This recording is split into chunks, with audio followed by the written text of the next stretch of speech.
Another day, another dinner. Tonight, we're having loaded barbecue baked potatoes.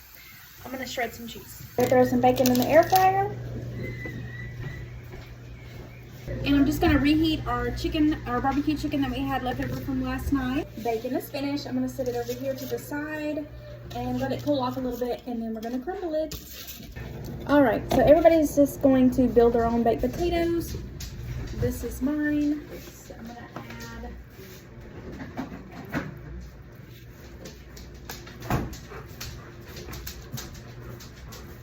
got some barbecue, cheddar cheese.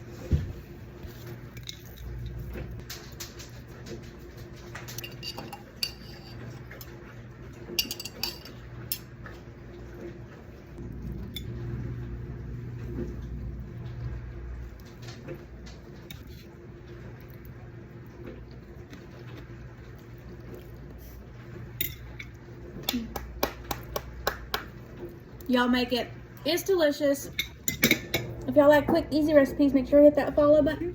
See you in the next video. Bye.